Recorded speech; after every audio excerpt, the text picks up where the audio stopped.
जय श्री राधे राधे मित्रों, कैसे हैं आप लोग। उम्मीद करती हूँ आप लोग अच्छे होंगे। आपके अपने चैनल राधे राधे में आप सबका बहुत बहुत स्वागत है। जैसे आप लोग जानते हैं कि सावित्री व्रत वट सावित्री व्रत आ रहा है, तो इसके बारे में आपसे कुछ बता रही हूँ आपको।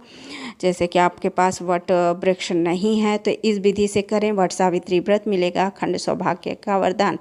वट सावित्री व्रत हर साल जेठ माह की अमावस्या को रखा जाता है और इस दिन बरगद के पेड़ की पूजा करने का विशेष महत्व है।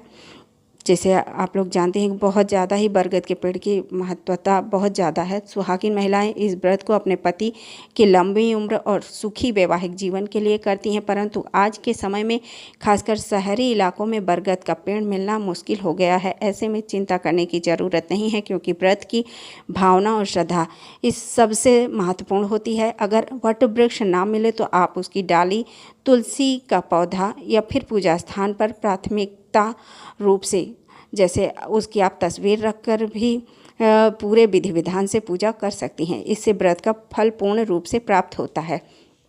जैसे अब भारतीय संस्कृति में पति पत्नी के रिश्ते को बेहद पवित्र और अटूट माना गया है। इस रिश्ते की लंबी उम्र और मजबूती के लिए महिलाएं कई व्रत करती हैं, जिसमें वट सावित्री व्रत का स्थान बहुत ऊंचा है। इस दिन महिलाएं माता सावित्री की पूजा करती हैं, जिन्होंने अपने तप और संकल्प से अपने पति सत्यवान के प्राण यमराज से वापस लाई थीं।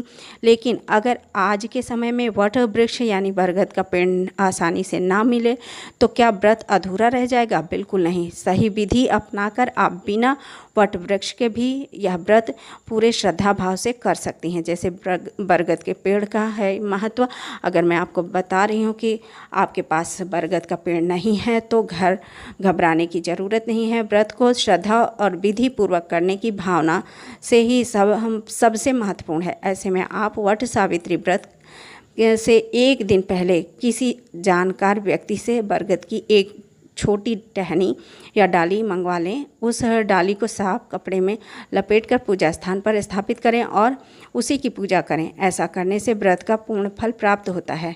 अगर आपको ना मिले बरगद की टहनी या डाली तो क्या करें? अगर किसी कारणवश आपको बरगद की टहनी या डाली भी न मिले पाए तो आप तुलसी के पौधे के समीप बैठकर पूजन कर सकती हैं। तुलसी को भी हिंदू धर्म में पवित्र और सौभाग्य देने वाली माना गया है। व्रत के दौरान आप तुलसी को भी वट वृक्ष का प्रतीक मानकर पूजन करें और माता सावित्री से अपने पति की लंबी उम्र की प्रार्थना करें। यदि तुलसी का पौधा भी ना हो तो कैसे करें पूजा? अगर आपके घर में तुलसी का पौधा भी उपलब्ध नहीं है तो आप पूजा स्थान को पहले गोबर, गंगाजल या हल्दी मिले जल से पवित्र कर लें और फिर उस स्थान पर आटे से सुंदर चौका बनाएं और उस पर कलश स्थापित करें। बाजार से वट सावित्री व्रत की एक पूजा चित्र लें और उसे सामने रखें पूजा के लिए। वहाँ गौरी, गणेश और नवग्रह के प्रतीक बनाएं और एक नारियल स्थापित करें। इसके बाद व्रत की पूजा विधि पूर्वक करें। इससे भी आपको व्रत का पुण्य फल और आशीर्वाद मिलेगा। तो आप लोग इसी तरह से व्रत कर सकती हैं। अगर आप लोगों को ये जानकारी अच्छी लगे तो वीडियो को लाइक कीजिए, शेयर कीजिए, सब्सक्राइब कीजिए। जय श्री राधे राधे।